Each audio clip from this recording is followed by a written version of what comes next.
Los grandes pensadores y Dios.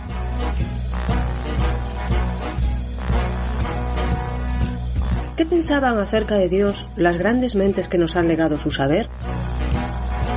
¿Su opinión acerca de Dios condicionó su vida? Los grandes pensadores y Dios es una serie de entrevistas con el profesor Javier Álvarez Ballesteros, doctor en filosofía, catedrático de bachillerato y profesor en la Facultad de Teología Evangélica. Cada semana, en este mismo día y a esta misma hora, presentada por Daniel Baluja, podrás escuchar aquí una nueva entrevista que te descubrirá, de forma amena y sencilla, las inquietudes existenciales de los sabios a lo largo de la historia.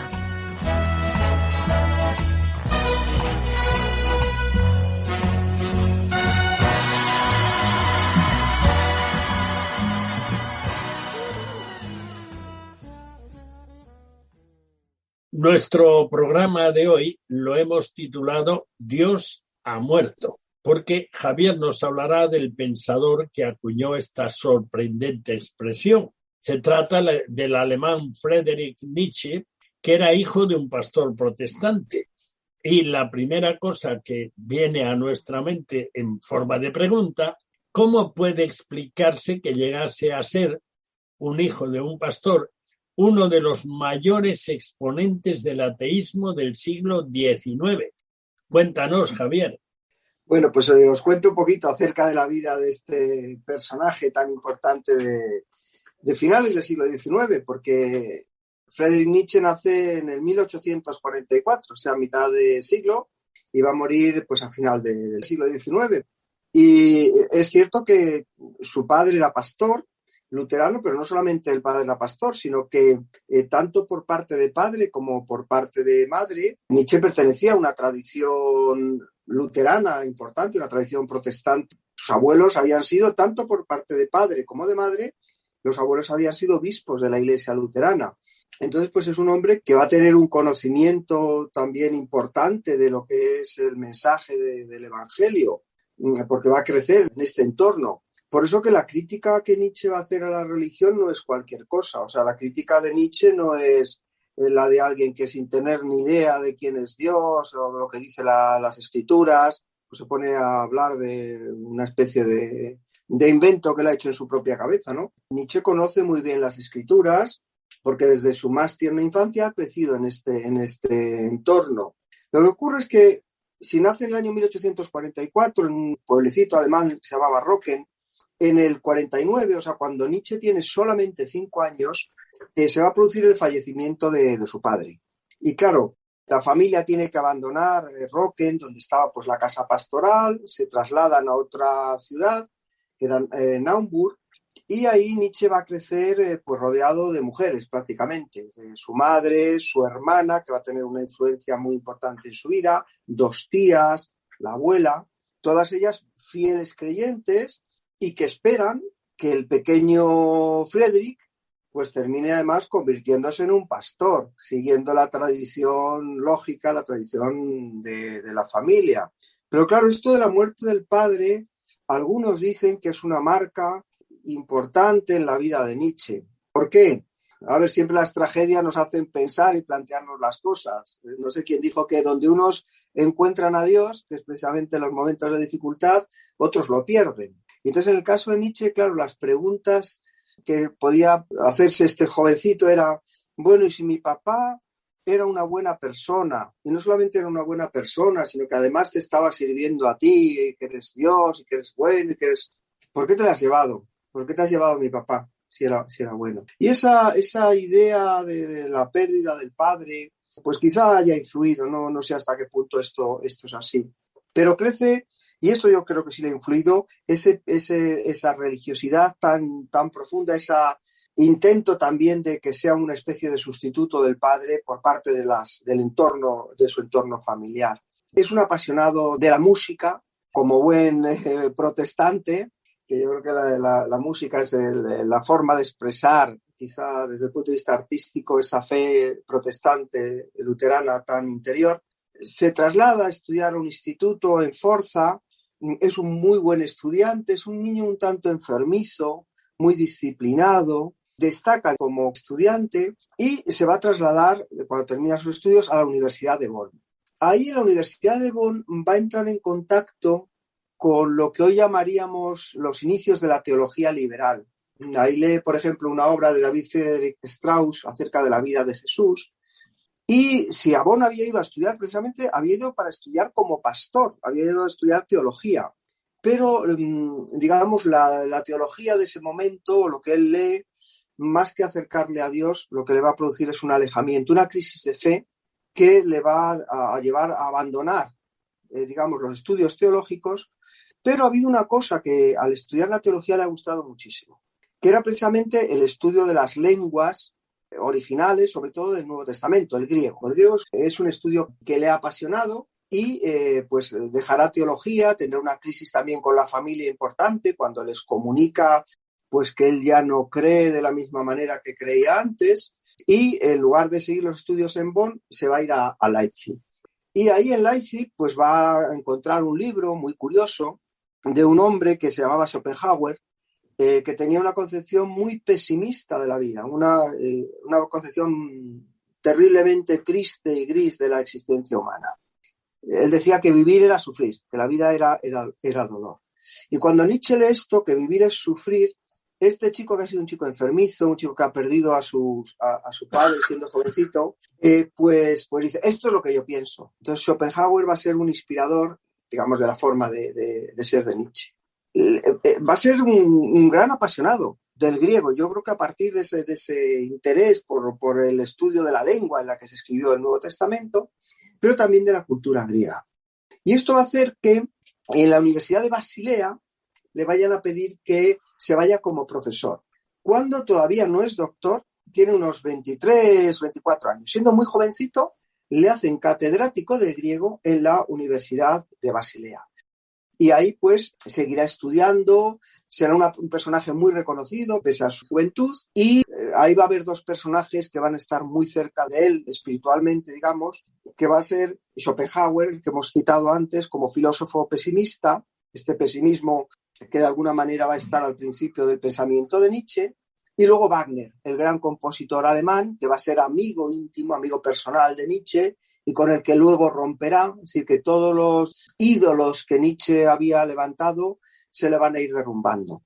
Se le va a derrumbar, en cierto sentido, su fe, se van a derrumbar también sus grandes y admirados maestros, Schopenhauer, y también su gran amigo y, bueno, idolatrado Wagner. Ya que los has mencionado y han mencionado la influencia que han tenido en Nietzsche también, ¿cómo influyó Grecia tanto en el mundo occidental?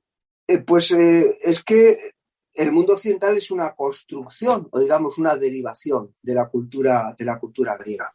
Y Nietzsche precisamente es un autor que explicó de una forma muy original y muy peculiar en qué había consistido esa influencia.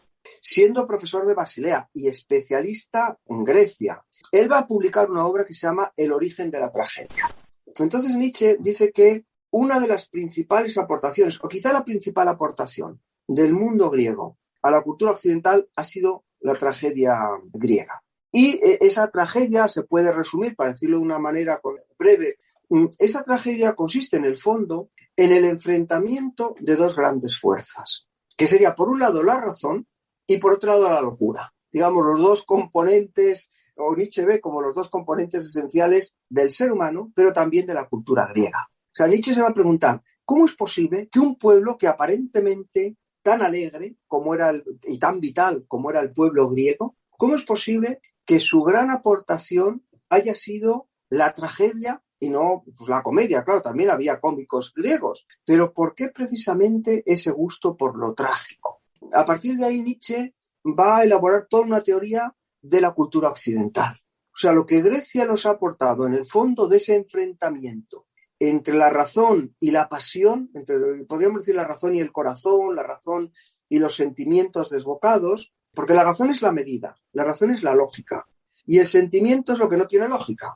Entonces, entre esa lógica y la falta de lógica, dice Nietzsche que en cierto sentido, lo que podemos decir la gran tragedia es que lo que terminó triunfando fue la lógica. La razón triunfa en el mundo griego. Entonces, la gran herencia que Grecia ha transmitido al mundo occidental ha sido la razón. pero una razón que para Nietzsche, a pesar de los elementos positivos que pueda tener sin duda alguna, tiene también elementos negativos por lo que deja de lado. Es decir, al abandonar la pasión, al abandonar la desmedida, al abandonar un poco la locura, la razón se ha quedado solamente con lo lógico, con lo matemático, con lo científico, con el orden, con la medida, con el canon, y esto es lo que Grecia nos ha transmitido, y nos lo ha transmitido a través de la historia. Es decir, lo que vemos es que con el triunfo de la razón, en ese combate trágico entre esas dos fuerzas de la razón y lo irracional, vence la razón. ¿Qué significa esto en el mundo del pensamiento? Pues ni más ni menos que el triunfo de Sócrates, vimos en algún programa anterior, el triunfo de Platón, el mundo de las ideas, el mundo de la lógica, el mundo de la ciencia con Aristóteles. Luego dice Nietzsche, luego vendrá el cristianismo. ¿Y qué hará el cristianismo? El cristianismo absorberá ese aspecto fundamentalmente racional de la cultura griega. Es decir, el Dios cristiano o el Dios del cristianismo, desde el punto de vista histórico, fue capaz de asimilar la verdad de la razón. Por eso también que triunfase en una cultura, en un mundo muy marcado por el racionalismo. Es decir, porque el cristianismo no era irracional, sino que asumió precisamente ese racionalismo. Entonces lo que nos ha aportado ha sido esa idea de la razón. Y luego del cristianismo van a hacer precisamente la modernidad. La modernidad para Nietzsche es un desarrollo de ese pensamiento medieval, cristiano, que va un poco pues creciendo, desarrollándose hasta crear el racionalismo, el empirismo, el concepto de progreso e incluso la ilustración. Para Nietzsche son desarrollos de esa cultura griega cristianizada que va evolucionando a lo largo del tiempo. O sea, que para Nietzsche lo griego está en nosotros de una forma absolutamente interna, absolutamente interiorizada, sobre todo a partir de ese concepto de la razón, de lo racional, de lo matemático, de lo científico, de lo lógico. Esta es la gran aportación, según Nietzsche, de Grecia. ¿Qué quiso decir Nietzsche cuando afirmó que Dios había muerto? Bueno, que causar una tempestad no es nada extraño, porque precisamente toda la cultura occidental se había construido a partir de esa idea de Dios, a partir de esa idea de razón, a partir de la admiración hacia la ilustración, de la admiración hacia el racionalismo, de la admiración hacia Sócrates. Es decir, que todo esto venía todo junto en un paquete. Entonces, cuando Nietzsche dice que Dios ha muerto, lo que está diciendo es que por el propio desarrollo, esto lo explica muy bien, no nos da tiempo a verlo, pero Nietzsche lo que va a decir es que por el propio desarrollo evolutivo de esa idea de razón que triunfa en Grecia, al final se va a producir la muerte de esa razón, la muerte de esa lógica.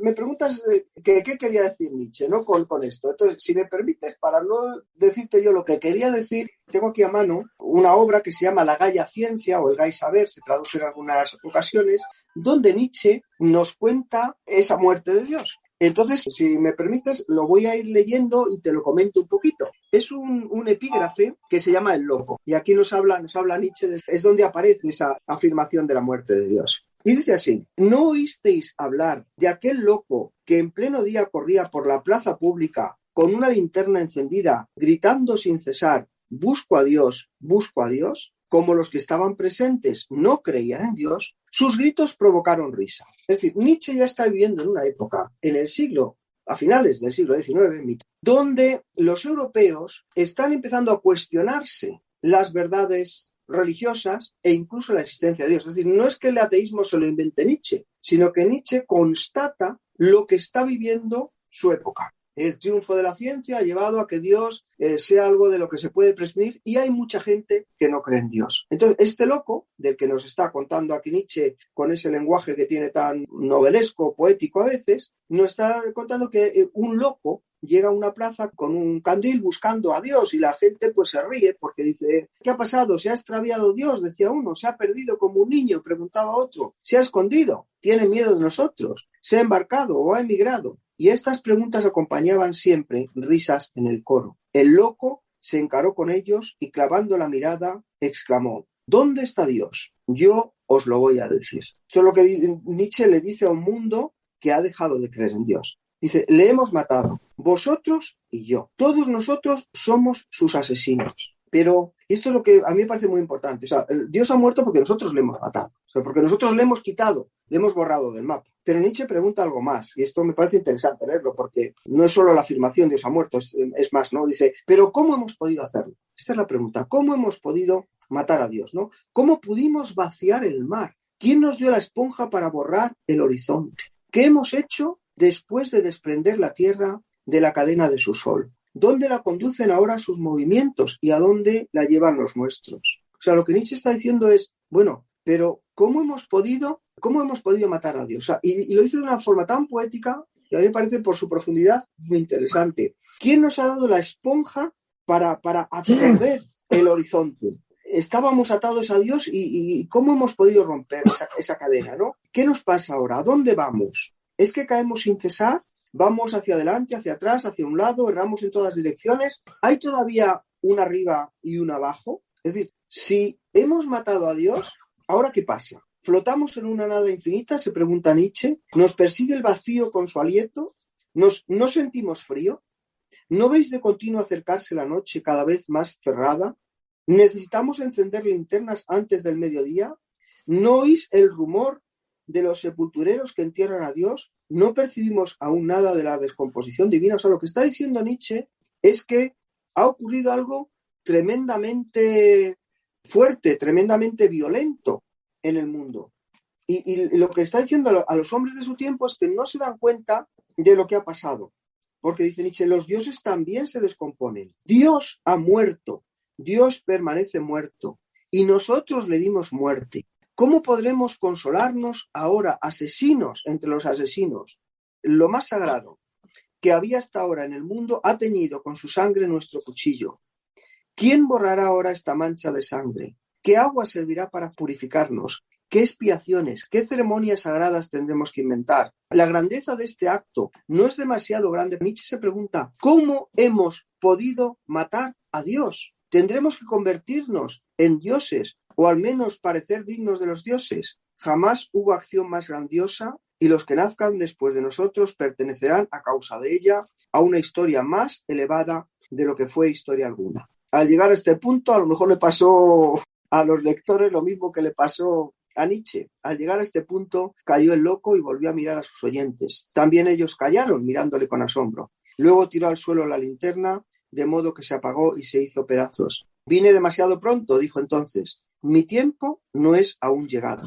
Este acontecimiento inmenso, la muerte de Dios, este acontecimiento es la muerte de Dios, esto que ya ha pasado, que los occidentales han matado a Dios, que el mundo occidental ha quitado a Dios de su horizonte, dice, esto que ya ha pasado es algo que todavía no ha llegado a los oídos de los hombres. Ha menester el tiempo y el relámpago y el trueno. La luz de los astros ha menester tiempo. Es decir, igual que una luz de una estrella que nosotros estamos viendo ahora, a lo mejor esa estrella se murió hace millones de años, pero su luz está llegando a nosotros. También los efectos de la muerte de Dios todavía no han llegado al hombre. Entonces, estos ateos, este ateísmo de finales del siglo XIX, todavía no se ha dado cuenta de lo que significa haber matado a Dios. Estas preguntas que se ha hecho de cómo hemos podido no borrar el horizonte, absorber el mar con una esponja, ¿no? Han menester los actos después de haberse realizados para ser vistos y entendidos. Este acto está todavía más lejos de los hombres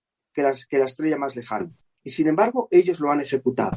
Se añade que el loco penetró el mismo día en muchas iglesias y entonó un requiem aeternam Deo, un canto fúnebre por Dios. Expulsado y preguntado por qué lo hacía, contestaba siempre lo mismo. ¿De qué sirven estas iglesias si no son los sepulcros y los monumentos de Dios? Me perdonáis si el texto ha sido un poco largo, pero es que para ver dónde Nietzsche dice esta frase Dios ha muerto, el mejor contexto es leerlo en la propia obra de Nietzsche. Dios ha muerto porque la civilización occidental ha decidido que puede vivir sin Dios. Entonces le vamos a quitar del horizonte.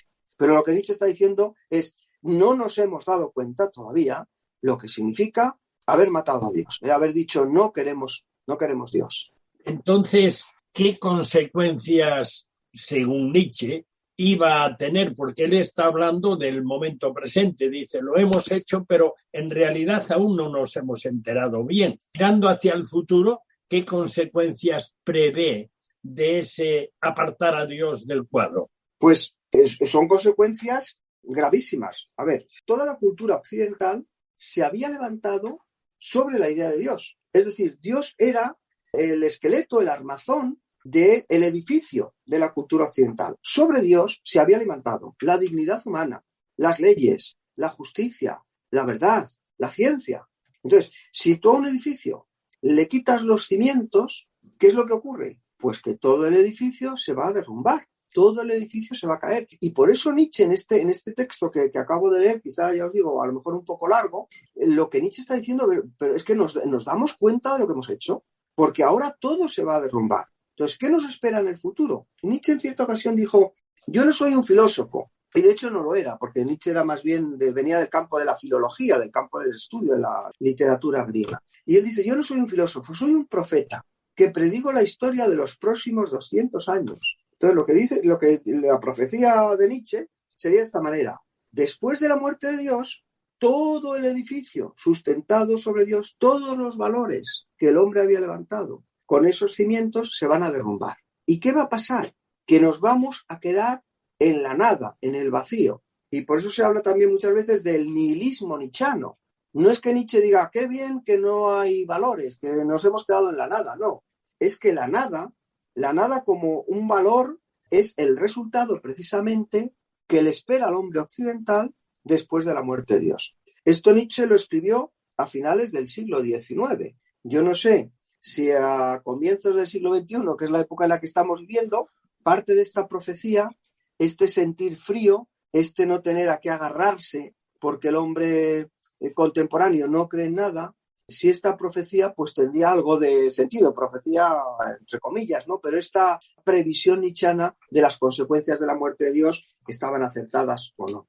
Evidentemente se nota y mucho, porque ahora mismo lo que tiene más éxito son las mentiras. Mentiras muchas veces opuestas, o sea que ya nadie sabe a dónde va. Y de hecho, esta última pregunta, que ya nos va bien en el tiempo también, parece que Nietzsche estuvo al final de su vida, pues diríamos, un poco loco, que a lo mejor eran más bien sentimientos desbordados que locura en el sentido médico, ¿no? ¿Pasó algo así con su pensamiento también? Bueno, Nietzsche, te comentaba al principio del programa, Nietzsche es una persona de una salud muy débil, de una salud, en fin, fue una persona enferma a lo largo de toda su vida y él luchó mucho con la enfermedad. Por eso esa obra de Schopenhauer, que es tan pesimista, él dijo, ay, esto me viene a mí como anillo al dedo. Pero lo que quería Schopenhauer era escaparse del sufrimiento.